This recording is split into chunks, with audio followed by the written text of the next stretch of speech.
जी बेटा आप system of units सारा टॉपिक कर चुके सीगे जिहदे विच मैं तुहानूं दस्सिया सी फिजिकल क्वांटिटीज़ दो टाइप दियां हुंदियां ने उस तो बाद आप उहदियां करैक्टरिस्टिक्स भी फाइंड आउट कर चुके सीगे दस रही हां बेटा मैं की करवाना अज एंड करैक्टरिस्टिक्स तो बाद आपां ने की पढ़िया सीगा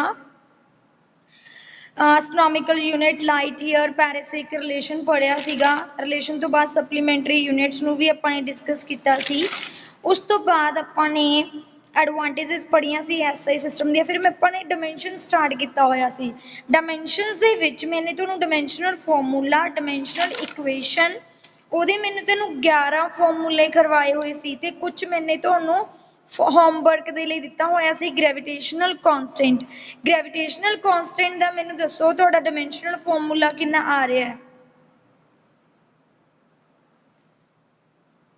ग्रेविटेशनल कांस्टेंट जी दा डायमेंशनल फॉर्मूला कितना आ रहा है इंपल्स दा दसो स्ट्रैस दा दसो फ्रीक्वेंसी दा दसो एंड टाइम दा दसो ये मैनू तुसी व्हाट्सएप ते दसना गा जो लैक्चर खत्म हो जूगा उस तो बाद दसना किदा सही सीगा फिर मैं तुहानूं दसूंगी ठीक है जी ग्रेविटेशनल कांस्टेंट जी तो सारिਆਂ ने ही कढ लिया होना ਇਹਦਾ मैंने फॉर्मूला तुहानूं दसता सी G is equal to FR square upon M1 M2 ਇਹਦਾ फॉर्मूला सी सिंपल तुसी इत्थे फोर्स दा डायमेंशनल फॉर्मूला पुट करना सी R is the radius length दे विच लिखदे आपां M मास सीगा ते M1 भी मास सीगा M2 भी मास सी तुसी इहनूं सारे नूं सॉल्व करके तुसी ਇਹਦਾ डायमेंशनल फॉर्मूला कढ सकदे सी एवें फिर तुसी इंपल्स दा कढ सकदे सी इंपल्स दे विच भी फोर्स इनटू टाइम सी फोर्स दा लगांदे टाइम दा लगांदे दैन तुहाडे कोल इंपल्स दा आ जाना सी एवें स्ट्रैस दा stress is equal to force upon area हुंदा है फ्रीक्वेंसी 1 अपॉन टाइम हुंदा है ਇਹਦਾ मैं तुहानूं दस दिंदी ਇਹਦਾ ਹੁੰਦਾ M0 L0 T-1 क्योंकि टाइम नीचे पिया होया इस करके T-1 ਇਹਦਾ डायमेंशनल फॉर्मूला है एंड टाइम दा सिंपल M0 L0 T आ जाना सी ये हैगा टाइम दा डायमेंशनल फॉर्मूला दैन तो जिहड़े आ तीनों रह गए तुसी मैनूं ये दसोगे भी ਇਹਦਾ डायमेंशनल फॉर्मूला की है अज अपने दो टॉपिक करने सी बट होगा एक ही क्योंकि अपनी क्लास लेट स्टार्ट हुई है तो आप स्टार्ट करन जा रहे हैं different type of variables and constants इन्हों सिर्फ तुसी अंडरस्टैंड ही करना है भी इहदा मतलब हुंदा की आ देखो आप डायमेंशनल एनालिसिस पढ़ के चुके हैं डायमेंशनल फॉर्मूले पढ़ के चुके हैं उहदियां अगे टाइप्स ने डिफरेंट टाइप्स ऑफ वेरीएबल दा मतलब की हुंदा है जिहड़े चेंज होण चेंजेबल जिहड़ी क्वांटिटी चेंज हुंदी होवे उहनूं आपां वेरीएबल्स बोलदे हां which quantity which can change is known as variables constant जिहड़ा चेंज ना हुंदा होवे not changeable जिहड़ा फिक्स होवे उहनूं आपां बोलदे हां कांस्टेंट हुण देखो बेटा तुहानूं पता ही है एक टॉपिक तो बाद दूसरा टॉपिक स्टार्ट हुंदा है पहला मैंने सिस्टम ऑफ यूनिट्स करवाया सी हले यूनिट फर्स्ट ही चल रही है उहदा अगला टॉपिक है डायमेंशनल एनालिसिस जिहदा आपां थर्ड पार्ट कर रहे हैं क्योंकि डायमेंशनल फॉर्मूले भी कर चुके हैं आपां ते सिंपल डेफिनेशंस भी कर चुके हैं हुण आपां टाइप्स करांगे ते कल नूं चौथा टाइप करांगे इहदा एप्लीकेशंस ठीक है जी चलो इहदियां डिफरेंट टाइप्स किहड़ियां ने dimensional variables dimensional less constant dimensional constants dimensional less variables तुसी इहदे नाम तो ही पता कर लोगे dimensional variable किहड़े हुंदे आ dimensional variable ਉਹ ਹੁੰਦੇ ਆ ਜਿਨ੍ਹਾਂ ਦੇ ਕੋਲ dimensional formula भी होवे ते ਉਹ change भी ਹੁੰਦੇ ਹੋਣ ਜਿਨ੍ਹਾਂ ਕੋਲ dimensional formula भी होवे ते ਉਹ change भी ਹੁੰਦੇ ਹੋਣ ਜਿਵੇਂ कि area एरिया का डायमेंशनल फॉर्मूला हैगा ना आपां करके चुके हैं M0 M0 L square T0 ते वो एरिया चेंज भी हुंदा है ना चेंज भी हुंदा है इस करके उन्होंने डायमेंशनल वेरीएबल की कैटेगरी दे विच रखा गया वॉल्यूम आ गया वेलोसिटी आ गया हुण तुसीं देख सकते हो जिहड़ा चेंज हुंदा होगा ते उहदा डायमेंशन भी कुछ ना कुछ होवे उहनूं आपां बोलदे हां डायमेंशनल वेरीएबल नैक्सट अगे आ देखो डायमेंशन लैस वेरीएबल किहड़ा हुंदा है जिहदी डायमेंशन ना होवे ਲੈਸ ਦਾ ਮਤਲਬ ਕੀ ਹੈ, ਡਿਮੈਂਸ਼ਨ ਨਾ ਹੋਵੇ ਬਟ ਉਹ ਚੇਂਜ ਹੁੰਦਾ ਹੋਵੇ। no dimension but variable values, no dimension ਜਿਹਦੀ ਕੋਈ dimension ਨਾ ਹੋਵੇ but ਉਹ change ਹੁੰਦਾ ਹੋਵੇ, units ਤਾਂ ਹੋਣ but ਉਹਦੀ ਕੋਈ dimension ਨਾ ਹੋਵੇ, ਜਿਵੇਂ ਕਿ ਐਂਗਲ ਮੈਂ ਤੁਹਾਨੂੰ ਦੱਸਿਆ ਸੀਗਾ। ਇੱਕ ਆ ਗਿਆ strain, strain ਤੁਹਾਨੂੰ ਪਤਾ ਨਹੀਂ ਹੋਣਾ ਹਾਲੇ strain ਹੁੰਦਾ ਕੀ ਹੈ, ਜਿਵੇਂ ਕਿ ਆਪਾਂ ਇੱਕ ਨਾ ਸਪਰਿੰਗ ਲੈ ਲਈਏ, ਸਪਰਿੰਗ ਲੈ ਲਈਏ, ਉਹਨੂੰ ਆਪਾਂ ਸਟ੍ਰੈਚ ਕਰੀਏ ਪੂਰਾ ਐਵੇਂ ਜ਼ਿਆਦਾ, ਪੂਰਾ ਸਟ੍ਰੈਚ ਕਰੀਏ, ਫਿਰ ਉਹਨੂੰ ਆਪਾਂ ਰਿਮੂਵ ਕਰ ਦਈਏ, ਛੱਡ ਦਈਏ, ਦੈਨ ਉਹਦੀ ਕੁਛ ਨਾ ਕੁਛ ਲੈਂਥ ਵਧੂਗੀ, ਲੈਂਥ ਵਧੂਗੀ ਨਾ, ਉਹਨੂੰ ਆਪਾਂ ਬੋਲਦੇ ਹਾਂ ਸਟ੍ਰੇਨ। ਸਟ੍ਰੇਨ ਦਾ ਫਾਰਮੂਲਾ ਹੁੰਦਾ ਮਤਲਬ ਉਹਦੀ ਲੈਂਥ, ਉਹਦੀ ਡਾਇਮੈਂਸ਼ਨ ਦੇ ਵਿੱਚ ਕੁਛ ਨਾ ਕੁਛ ਚੇਂਜ ਆਉਣਾ, ਠੀਕ ਹੈ, ਤਾਂ ਉਹਦਾ ਫਾਰਮੂਲਾ ਹੁੰਦਾ ਚੇਂਜ ਇਨ length upon original length. Change ਇਨ ਲੈਂਥ ਦੀ ਯੂਨਿਟ ਤਾਂ ਉਹੀ ਰਹਿਣੀ ਆ ਤੇ ਓਰੀਜਨਲ ਲੈਂਥ ਦੀ ਵੀ ਉਹੀ ਯੂਨਿਟ ਰਹਿਣੀ ਹੈ, ਮਤਲਬ ਉਹ ਡਾਇਮੈਂਸ਼ਨ ਲੈਸ ਹੈਗਾ ਬਟ ਉਹ ਵੇਰੀਏਬਲ ਚੇਂਜ ਹੋਊਗਾ, ਲੈਂਥ ਉਹਦੀ ਚੇਂਜ ਹੋਊਗੀ, ਜਿੰਨਾ ਮਰਜ਼ੀ ਸਟ੍ਰੈਚ ਕਰੀ ਚੱਲੋ ਉਹਦੀ ਲੈਂਥ ਨੇ ਵੱਧ ਹੀ ਜਾਣਾ, ਠੀਕ ਹੈ। ਐਵੇਂ ਆਪਣਾ ਰਬਰ ਬੈਂਡ ਵੀ ਹੁੰਦਾ, ਰਬਰ ਬੈਂਡ ਨੂੰ ਵੀ ਆਪਾਂ ਜੇ ਤਾਂ ਇੱਕ ਰਾਊਂਡ ਲਗਾਈਏ ਦੈਨ ਉਹ ਉਸ ਤਰ੍ਹਾਂ ਦਾ ਹੀ ਰਹੂਗਾ, ਜੇ ਆਪਾਂ 2 ਰਾਊਂਡ ਲਗਾਉਣਾ ਸਟਾਰਟ ਕਰਦੇ ਦੈਨ ਉਹਦੀ ਲੈਂਥ ਵਧੂਗੀ, 3 ਤਾਂ ਉਹਦੀ ਲੈਂਥ ਹੌਲੀ ਹੌਲੀ ਵਧਣੀ ਸਟਾਰਟ ਹੋ ਜਾਂਦੀ ਹੈ। ਤੇ ਇਹ ਹੁੰਦੇ ਆ ਡਾਇਮੈਂਸ਼ਨਲੈਸ ਵੇਰੀਏਬਲ, ਜਿਨ੍ਹਾਂ ਦੀ ਡਾਇਮੈਂਸ਼ਨ ਨਾ ਹੋਵੇ ਬਟ ਉਹ ਆਪ ਚੇਂਜ ਹੁੰਦੇ ਹੋਣ। ਅਗਲਾ ਆ ਗਿਆ ਡਾਇਮੈਂਸ਼ਨਲੈਸ ਕਾਂਸਟੈਂਟ, ਡਾਇਮੈਂਸ਼ਨਲ ਕਾਂਸਟੈਂਟ। ਡਾਇਮੈਂਸ਼ਨਲੈਸ ਕਾਂਸਟੈਂਟ ਕਿਹੜੇ ਹੁੰਦੇ ਆ, ਜਿਨ੍ਹਾਂ ਦੀਆਂ ਕੋਈ ਡਾਇਮੈਂਸ਼ਨਸ ਨਹੀਂ ਹੁੰਦੀਆਂ। ਡਾਇਮੈਂਸ਼ਨਲੈਸ ਕਾਂਸਟੈਂਟ ਕਿਹੜੇ ਹੋ ਗਏ, ਜਿਨ੍ਹਾਂ ਦੀਆਂ ਕੋਈ ਡਾਇਮੈਂਸ਼ਨਸ ਹੀ ਨਹੀਂ ਹੁੰਦੀਆਂ ਤੇ ਉਹ ਕਾਂਸਟੈਂਟ ਵੀ ਹੁੰਦੇ ਆ, ਮਤਲਬ ਫਿਕਸ ਹੁੰਦੇ ਆ, ਜਿਵੇਂ ਕਿ ਪਾਈ, ਪਾਈ ਦੀ ਵੈਲਿਊ ਆਪਾਂ ਲਿਖਦੇ ਹਾਂ 22/7, 3.14 ਲਿਖਦੇ ਆ ਨਾ, 3.14 ਹੋ ਗਿਆ, ਆਪਣੇ ਕੋਲ 1 ਹੋ ਗਿਆ, 2 ਹੋ ਗਿਆ, ਇਹਨਾਂ ਦੀ ਕੋਈ ਡਾਇਮੈਂਸ਼ਨ ਵੀ ਨਹੀਂ ਹੈਗੀ ਤੇ ਇਹਨਾਂ ਨੇ ਫਿਕਸ ਹੀ ਰਹਿਣਾ 1, ਅੱਜ ਵੀ 1 ਹੈ ਤੇ ਕੱਲ ਨੂੰ ਵੀ ਉਹਨੇ 1 ਹੀ ਰਹਿਣਾ, ਐ ਨਹੀਂ ਵੀ ਅਗਲੇ ਦਿਨ ਉਹਨੇ ਚੇਂਜ ਹੋ ਜਾਣਾ। ਤਾਂ ਇਹ ਹੁੰਦੇ ਨੇ ਡਾਇਮੈਂਸ਼ਨਲੈਸ ਕਾਂਸਟੈਂਟਸ। ਅੱਗੇ ਆ ਗਏ ਡਾਇਮੈਂਸ਼ਨਲ ਕਾਂਸਟੈਂਟਸ। ਡਾਇਮੈਂਸ਼ਨਲ ਕਾਂਸਟੈਂਟ ਕੀ ਹੁੰਦੀ ਹੈ, ਵੀ ਜਿਹਦੀ ਕੁਛ ਨਾ ਕੁਛ ਡਾਇਮੈਂਸ਼ਨ ਹੋਵੇ, ਜਿਵੇਂ ਹੁਣੀ ਆਪਾਂ ਗ੍ਰੈਵੀਟੇਸ਼ਨਲ ਕਾਂਸਟੈਂਟ ਕਰਕੇ ਚੁੱਕੇ ਹਾਂ, ਠੀਕ ਹੈ, ਇਹ ਹੈਗਾ ਤਾਂ ਕਾਂਸਟੈਂਟ ਆ ਬਟ ਇਹਦੀ ਕੁਛ ਡਾਇਮੈਂਸ਼ਨ ਆਊਗੀ ਜਿਹੜੀ ਤੁਸੀਂ ਮੈਨੂੰ ਦੱਸਣੀ ਹੈ, ਠੀਕ ਹੈ। ਇਹ ਹੁੰਦੇ ਆ ਡਾਇਮੈਂਸ਼ਨਲ ਕਾਂਸਟੈਂਟਸ, ਜਿਨ੍ਹਾਂ ਦੀ ਡਾਇਮੈਂਸ਼ਨ ਤਾਂ ਹੋਵੇ ਬਟ ਉਹ ਆਪ ਕਾਂਸਟੈਂਟ ਹੁੰਦੇ ਹੋਣ, ਜਿਵੇਂ ਮੈਂ ਤੁਹਾਨੂੰ ਦੱਸਿਆ ਸੀ ਗ੍ਰੈਵੀਟੇਸ਼ਨਲ ਕਾਂਸਟੈਂਟ ਦੀ ਵੈਲਿਊ ਫਿਕਸ ਰਹਿੰਦੀ ਹੈ 6.67 ×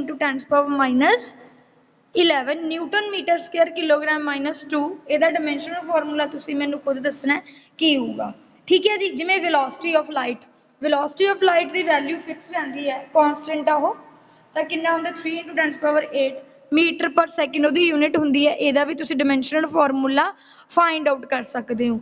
ਤਾਂ ਇਹ ਹੁੰਦੇ ਨੇ ਡਾਇਮੈਂਸ਼ਨਲ ਕਾਂਸਟੈਂਟ। ਮੈਂ ਇੱਕ ਵਾਰ ਦੁਬਾਰਾ ਦੱਸ ਦਿੰਦੀ ਹਾਂ, ਡਾਇਮੈਂਸ਼ਨਲ ਵੇਰੀਏਬਲ ਉਹ ਹੁੰਦੇ ਆ ਜਿਨ੍ਹਾਂ ਦੀਆਂ ਡਾਇਮੈਂਸ਼ਨਸ ਵੀ ਹੋਣ ਤੇ ਉਹ ਚੇਂਜ ਵੀ ਹੁੰਦੇ ਹੋਣ। ਡਾਇਮੈਂਸ਼ਨਲੈਸ ਵੇਰੀਏਬਲ ਕਿਹੜੇ ਹੁੰਦੇ ਆ, ਜਿਨ੍ਹਾਂ ਦੀਆਂ ਡਾਇਮੈਂਸ਼ਨਸ ਨਾ ਹੋਣ ਬਟ ਉਹ ਚੇਂਜ ਹੁੰਦੇ ਹੋਣ। ਡਾਇਮੈਂਸ਼ਨਲੈਸ ਕਾਂਸਟੈਂਟ ਕਿਹੜੇ ਹੁੰਦੇ ਆ, ਜਿਨ੍ਹਾਂ ਦੀ ਕੋਈ ਡਾਇਮੈਂਸ਼ਨ ਨਹੀਂ ਹੁੰਦੀ ਬਟ ਉਹ ਕਾਂਸਟੈਂਟ ਹੋਣ। ਅੱਗੇ ਡਾਇਮੈਂਸ਼ਨ ਵੀ ਨਹੀਂ ਹੁੰਦੀ, ਕਾਂਸਟੈਂਟ ਵੀ ਹੁੰਦੇ ਆ, ਜਿਵੇਂ ਕਿ ਪਾਈ 1 2 ਜਿੰਨਾ ਮਰਜ਼ੀ ਲਗਾਈ ਚੱਲੋ।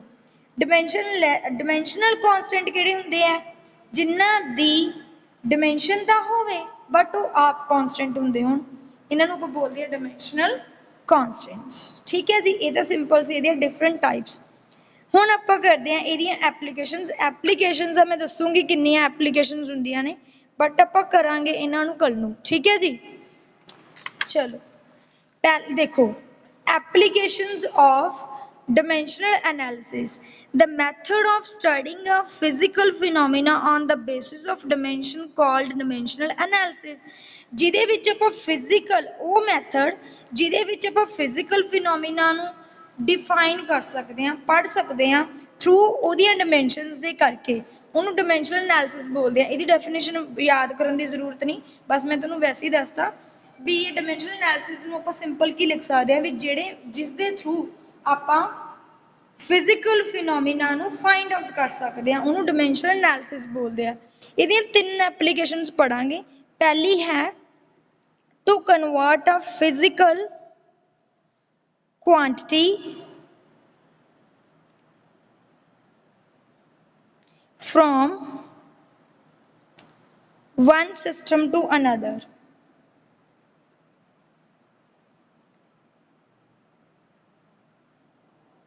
सेकेंड वन इज, ये मैं सारियां करवाऊंगी भी किमें करना है तुसी, टू चेक द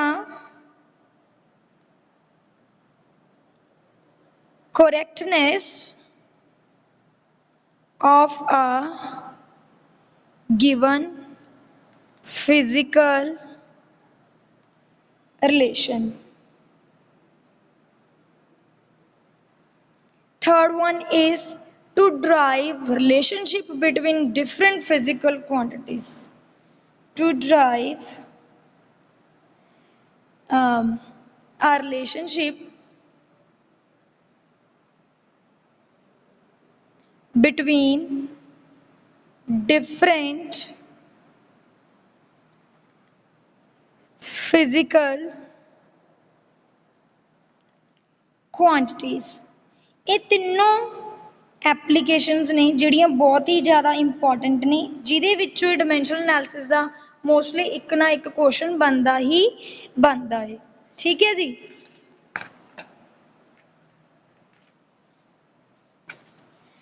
हाँ जी, ते तीन एप्लीकेशनस ने अपनियां, किहड़ियां एप्लीकेशनस ने गियां, to convert a physical quantity from one system to another. Second one is to check the correctness of a given physical relation. Third one is to derive a relationship between different physical quantity. चलो मैं तुहानू एक application करवानी है, second one पहला मैं second one करवानी है, आपां correctness चेक करनी है फिजिकल क्वांटिटी दी। देखो किमें करनी है फिजिकल रिलेशन दे विच। ਇਹਦੇ ਵਿੱਚ ਆਪਾਂ ਜਦੋਂ ਵੀ ਤੁਸੀਂ ਆ ਐਪਲੀਕੇਸ਼ਨ ਨੂੰ ਸਟਾਰਟ ਕਰੋਗੇ, एप्लीकेशन केड़ी है, टू चेक द, पहली भी करवाऊंगी पहला दूसरी समझ लो, correctness of a given physical relation. इनू स्टार्ट करन तो पहला तुहानू प्रिंसीपल ऑफ होमोजेनिटी पता होना चाहिए है। ये हुण तुहाडे लई नवां होगा, प्रिंसीपल ऑफ होमोजेनिटी।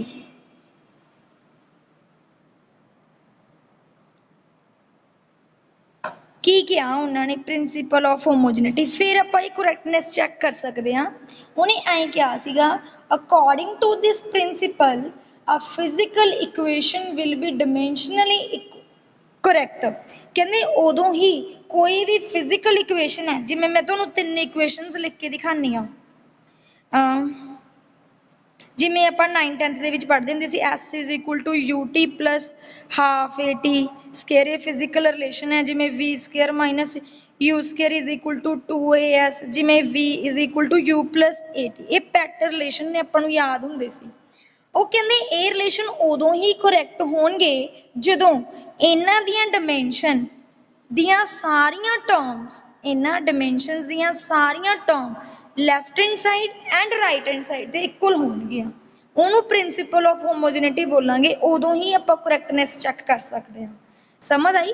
ਉਹਨਾਂ ਨੇ ਐਵੇਂ ਕਿਹਾ ਵੀ ਇਹ ਜਿਹੜੀ ਫਿਜ਼ੀਕਲ ਇਕੁਏਸ਼ਨ ਹੈ ਉਦੋਂ ਹੀ ਡਾਈਮੈਂਸ਼ਨਲੀ ਕਰੈਕਟ ਹੈ, ਉਦੋਂ ਹੀ ਡਾਈਮੈਂਸ਼ਨਲੀ ਕਰੈਕਟ ਨੇ if the dimension of all terms occurring on both side means left hand side and right hand side of the equation are same। अगर वो same होंगे dimensions फिर ही वो correct है, otherwise नहीं है। जिवें मैं तुहानू करके दिखानी हूँ, तुसी पहला इनू definition लिख लो, इहदी principle दी लिखो। it states that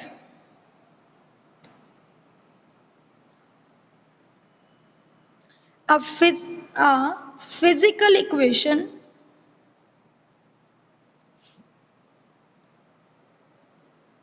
will be dimensionally correct if the dimensions of all the term containing term जिमें S U T half A T ये सारे जिहड़े terms ने containing on the both side of equation are same। फिर ही आपां उहदी ਕਰੈਕਟਨੈਸ check ਕਰ ਸਕਦੇ ਆ। ਜਿਵੇਂ ਮੈਂ ਤੁਹਾਨੂੰ ਦੱਸਦੀ ਹਾਂ, ਜਿਵੇਂ ਮੈਂ ਤੁਹਾਨੂੰ ਇੱਕ ਇਕੁਏਸ਼ਨ ਸੋਲਵ ਕਰਕੇ ਦਿਖਾਣੀ ਹੈ, ਦੂਜੀਆਂ ਦੋ ਤੁਸੀਂ ਖੁਦ ਕਰਨੀਆਂ ਨੇ। ਜਿਵੇਂ ਦੇਖੋ ਪਹਿਲੀ ਇਕੁਏਸ਼ਨ ਮੈਂ ਸੋਲਵ ਕਰਕੇ ਦਿਖਾਣੀ ਹੈ, s is equal to ut plus half at square. ਤੁਸੀਂ ਕੀ ਕਰਨਾ ਹੈ, ਤੁਸੀਂ ਲਓਗੇ ਪਹਿਲੀ ਆਹ ਵਾਲੀ term s, s is distance, s is distance, u is velocity, initial velocity ਹੁੰਦੀ ਹੈ, ਤੁਹਾਨੂੰ ਪਤਾ ਹੀ ਹੋਊਗਾ initial velocity, ਠੀਕ ਹੈ। t is time, ਪਹਿਲਾਂ ਮੈਂ ਤੁਹਾਨੂੰ ਟਰਮ ਦੱਸਦਾ ਕਿਹੜੀ ਕਿਹੜੀ ਲੱਗੀਆਂ ਹੋਈਆਂ ਨੇ ਇਹਦੇ ਵਿੱਚ। half is dimensionless and a is acceleration, t is ਫਿਰ ਤੋਂ time, ਇਹ ਟਰਮਸ ਇਹਦੇ ਵਿੱਚ ਕੰਟੇਨ ਨੇ। ਚਲੋ ਪਹਿਲਾਂ ਆਪਾਂ s ਦਾ ਲਿਖਦੇ ਹਾਂ, s is distance, distance ਦਾ ਸਿੰਪਲ ਡਾਇਮੈਂਸ਼ਨਲ ਫਾਰਮੂਲਾ ਕੀ ਹੋਊਗਾ, l ਮੀਨਸ ਇਹਨੂੰ ਆਪਾਂ ਲਿਖ ਸਕਦੇ ਹਾਂ m0 l0 t0, ਸੱਚ l ਹੈ m0 l t0 ਆਪਾਂ ਲਿਖ ਸਕਦੇ ਹਾਂ ਇਹਨੂੰ। ਅੱਗੇ ਟਰਮ ਹੈ ਆਪਣੇ ਕੋਲ ut। तो एक गल होर, ਜਦੋਂ ਵੀ ਤੁਸੀਂ ਕਰੈਕਟਨੈਸ ਚੈੱਕ ਕਰਨੀ ਹੈ, ਜਿਹੜਾ ਡਾਇਮੈਂਸ਼ਨਲ ਐਨਾਲਿਸਿਸ ਹੈ ਉਹ ਤਾਂ ਨਾ ਤਾਂ ਪਲੱਸ ਮਾਈਨਸ ਮਲਟੀਪਲਾਈ ਡਿਵਾਈਡ ਨੂੰ ਮੰਨਦਾ ਹੈ, ਨਾ ਹੀ ਕਿਸੇ ਡਾਇਮੈਂਸ਼ਨਲੈਸ ਕੈਟੇਗਰੀ ਨੂੰ ਮੰਨਦਾ ਹੈ। ਮਤਲਬ ਤੁਸੀਂ ਇਹਨਾਂ ਦੋਨਾਂ ਨੂੰ ਤਾਂ ਲਿਖਣਾ ਹੀ ਨਹੀਂ, ਤੁਸੀਂ left hand side right hand side ਵੀ ਨਹੀਂ ਲਿਖਣੀ, ਤੁਸੀਂ ਸਿੰਪਲ ਲਿਖੋਗੇ s ਦਾ ਡਾਇਮੈਂਸ਼ਨਲ ਫਾਰਮੂਲਾ ਆ ਗਿਆ m0 l t0, ਅੱਗੇ ਲਿਖੋਗੇ ut, ਜਿਹੜੀ ਟਰਮਸ ਆ ਰਹੀਆਂ ਨੇ। ਫਿਰ ਤੁਹਾਡੇ ਕੋਲ ਹਾਫ ਤਾਂ ਲਿਖਣਾ ਹੀ ਨਹੀਂ, ਪਲੱਸ ਨਹੀਂ ਲਿਖਣਾ, at ਸਕੁਅਰ ਲਿਖੋਗੇ। u ਇਨੀਸ਼ੀਅਲ ਵੈਲੋਸਿਟੀ ਹੈ, ਇਹਦਾ ਡਾਇਮੈਂਸ਼ਨਲ ਫਾਰਮੂਲਾ ਹੁੰਦਾ lt ਮਾਈਨਸ 1, ਇਹ ਤੁਹਾਨੂੰ ਯਾਦ ਹੋਣਗੇ। t ਦਾ t ਹੁੰਦਾ, t ਨਾਲ t ਕੱਟ ਗਿਆ, ਇਕੱਲਾ ਆਪਣੇ ਕੋਲ ਡਾਇਮੈਂਸ਼ਨਲ ਫਾਰਮੂਲਾ ਰਹਿ ਗਿਆ m0 l t0। ਹੁਣ a ਦਾ ਫਾਰਮੂਲਾ ਹੁੰਦਾ ਡਾਇਮੈਂਸ਼ਨਲ lt ਮਾਈਨਸ 2, ਮੈਂ ਤੁਹਾਨੂੰ ਪਹਿਲਾਂ ਵੀ ਕਿਹਾ ਸੀ ਤੁਸੀਂ ਯਾਦ ਕਰਨੇ ਆ, ਯਾਦ ਕਰਕੇ ਰੱਖੋ। t ਸਕੁਅਰ ਨਾਲ t ਸਕੁਅਰ ਕੱਟ ਗਿਆ, ਦੈਨ ਕੀ ਆ ਗਿਆ m0 l t0। ਤਾਂ ਉਹਨੇ ਇਹੀ ਕਿਹਾ ਵੀ ਇਹ ਉਦੋਂ ਹੀ ਫਿਜ਼ੀਕਲ ਰਿਲੇਸ਼ਨ ਕਰੈਕਟ ਹੋਊਗਾ ਜਦੋਂ ਜਿਹੜੀਆਂ ਇਹਦੀਆਂ ਸਾਰੀਆਂ ਟਰਮਸ ਨੇ ਕੰਟੇਨਿੰਗ ਬੋਥ ਸਾਈਡ, ਮਤਲਬ ਇੱਧਰਲੀ ਸਾਈਡ ਤੇ ਇੱਧਰਲੀ ਸਾਈਡ ਦਾ ਜਿਹੜਾ ਫਾਰਮੂਲਾ ਉਹ ਸੇਮ ਆਊਗਾ। ਤਾਂ ਦੇਖੋ ਸੇਮ ਆ ਰਿਹਾ m0 l t0 m0 l t0 m0 l t0, ਤਾਂ ਇਹ ਕੀ ਹੈ ਡਾਇਮੈਂਸ਼ਨਲੀ ਕਰੈਕਟ ਆ। ਤੁਸੀਂ ਐਵੇਂ ਇਹਦੀ ਕਰੈਕਟਨੈਸ ਚੈੱਕ ਕਰ ਸਕਦੇ ਹੋ। ਤੁਹਾਨੂੰ ਮੈਂ ਇੱਕ ਹੋਰ ਕਰਕੇ ਦਿਖਾਨੀ ਆ, ਜਿਵੇਂ v square minus u square is equal to 2as ਹੈ, ਠੀਕ ਹੈ ਜੀ। ਤਾਂ v ਕੀ ਹੈ, ਫਾਈਨਲ ਵੈਲੋਸਿਟੀ, ਇਹਦਾ ਵੀ ਡਾਇਮੈਂਸ਼ਨਲ ਫਾਰਮੂਲਾ ਉਹੀ ਹੋਣਾ, ਇਹਨੂੰ v ਸਕੁਅਰ ਨੂੰ ਅਲੱਗ ਲਿਖੋਗੇ, u ਸਕੁਅਰ ਨੂੰ ਅਲੱਗ ਲਿਖੋਗੇ, ਇਹ ਟਰਮਸ ਨੇ। ਤੇ 2 ਤਾਂ ਲਿਖਣਾ ਹੀ ਨਹੀਂ, ਡਾਇਮੈਂਸ਼ਨਲੈਸ ਕੈਟੇਗਰੀ ਕਾਂਸਟੈਂਟ ਹੈ, ਇਹਨੂੰ ਲਿਖਣਾ ਹੀ ਨਹੀਂ as। ਤਾਂ ਇਹ ਤੁਸੀਂ ਲਿਖ ਲਿਓ, ਇਹਦੀ ਲਿਮਿਟੇਸ਼ਨ 'ਚ ਆਪਾਂ ਪੜਾਂਗੇ ਵੀ ਇਹ ਤਾਂ ਨਾ ਤਾਂ ਕਿਸੇ ਨਿਊਮਰਲ ਨੂੰ ਮੰਨਦਾ, ਨਾ ਸਾਈਨ ਥੀਟਾ ਕਾਸ ਥੀਟਾ ਨੂੰ ਮੰਨਦਾ, ਨਾ ਟ੍ਰਿਗੋਨੋਮੈਟ੍ਰਿਕ ਫੰਕਸ਼ਨਸ ਨੂੰ ਮੰਨਦਾ, ਨਾ ਕਿਸੇ ਮਲਟੀਪਲਾਈ ਡਿਵੀਜ਼ਨ ਪਲੱਸ ਮਾਈਨਸ ਨੂੰ ਮੰਨਦਾ। ਤਾਂ ਆਪਾਂ ਸਿੰਪਲ ਐਵੇਂ ਕਰ ਸਕਦੇ ਹਾਂ, v ਦਾ ਡਾਇਮੈਂਸ਼ਨਲ ਫਾਰਮੂਲਾ ਹੁੰਦਾ lt ਮਾਈਨਸ 1 ਦਾ square means l square t minus 2 means ਆ ਗਿਆ m0 l square t minus 2। u ਦਾ ਵੀ ਉਹੀ ਆ ਗਿਆ lt ਮਾਈਨਸ 1 ਦਾ square means l square t minus 2 m0 l square t minus 2 ਉਹੀ ਆ ਗਿਆ। ਅੱਗੇ a ਦਾ ਹੁੰਦਾ lt minus 1 lt minus 2 and s ਦਾ ਹੁੰਦਾ ਡਿਸਟੈਂਸ l ਹੋ ਗਈ, ਤਾਂ l square t minus 2 means m0 l square t minus 2। ਦੇਖੋ ਇਹਦੇ ਵੀ ਤਿੰਨੋਂ ਫਾਰਮੂਲੇ ਸੇਮ ਨੇ, ਤਾਂ ਡਾਇਮੈਂਸ਼ਨਲੀ ਕਰੈਕਟ ਨੇ। ਫਿਜ਼ੀਕਲ ਇਕੁਏਸ਼ਨ ਇਸ ਤਰ੍ਹਾਂ ਨਾਲ ਬਣਦੀ ਹੈ। ਤੁਸੀਂ ਅਗਲੀ ਜਿਹੜੀ v is equal to u plus at ਹੈ, ਇਹ ਤੁਸੀਂ ਖੁਦ ਮੈਨੂੰ ਕਰਕੇ ਦਿਖਾਣੀ ਹੈ, ਤਾਂ ਕਿ ਤੁਹਾਨੂੰ ਪਤਾ ਚੱਲੇ ਵੀ ਕਿਵੇਂ ਤੁਸੀਂ ਕਰੈਕਟਨੈਸ ਫਾਈਂਡ ਆਊਟ ਕਰ ਸਕਦੇ ਹੋ। ਠੀਕ ਹੈ ਜੀ। ਇੱਕ ਮੈਂ ਤੁਹਾਨੂੰ ਹੋਰ ਪਾ ਰਹੀ ਹਾਂ, ਤੁਸੀਂ ਕਰਨੀ ਹੈ। ਇੱਕ ਤਾਂ ਆ ਤੁਹਾਡਾ ਹੋਮਵਰਕ ਹੈ, ਇੱਕ ਅਗਲਾ ਹੋਮਵਰਕ ਹੈ half mv square, m is mass, v is velocity, mgh, g is a gravity, ਇਹਨੂੰ ਨਾ ਆਪਾਂ ਐਸਲਰੇਸ਼ਨ ਡਿਊ ਟੂ ਗ੍ਰੈਵਿਟੀ ਬੋਲਦੇ ਹਾਂ, ਤੇ ਐਸਲਰੇਸ਼ਨ ਦਾ ਫਾਰਮੂਲਾ ਹੀ ਲਗਾ ਦਿਓ ਤੁਸੀਂ ਇਹਦੇ ਵਿੱਚ। ਇੱਕ ਤੁਸੀਂ ਇਹ ਕਰਨਾ, ਇੱਕ ਤੁਸੀਂ ਕਰਨਾ ਹੈ ਆਪਣੇ ਕੋਲ ਆ ਵਾਲਾ fs, f is force, s is distance, half mv square minus half mu square. ਇਹ ਤੁਹਾਡੇ ਕੋਲ ਫਾਰਮੂਲੇ ਨੇ ਤਿੰਨੋਂ, ਇਹਨਾਂ ਦੇ ਉੱਪਰ ਤੁਸੀਂ ਕਰੈਕਟਨੈਸ ਚੈੱਕ ਕਰਕੇ ਮੈਨੂੰ ਕੱਲ ਨੂੰ ਇਹਦੇ ਆਨਸਰਸ ਦੱਸਣੇ ਆ। ਮੈਂ ਸਾਰਿਆਂ ਤੋਂ ਸਬਮਿਟ ਕਰਵਾਉਂਗੀ ਵੀ ਕੌਣ ਕੌਣ ਕਰ ਰਿਹਾ ਕੌਣ ਕੌਣ ਨਹੀਂ, ਕਿਉਂਕਿ ਜਿਹੜਾ ਮੈंने ਟੈਸਟ ਪਾਇਆ ਸੀ ਉਹਦੇ ਵਿੱਚ ਵੀ ਮੇਰੇ ਕੋਲ 4 ਬੱਚਿਆਂ ਦੀ ਹੀ ਅਸਾਈਨਮੈਂਟ ਆਈ ਹੈ। ਕੋਈ ਨਾ, ਮੈਂ ਹਰ ਇੱਕ ਦਾ ਰਿਕਾਰਡ ਰੱਖ ਰਹੀ ਹਾਂ, ਉਸੇ ਹਿਸਾਬ ਨਾਲ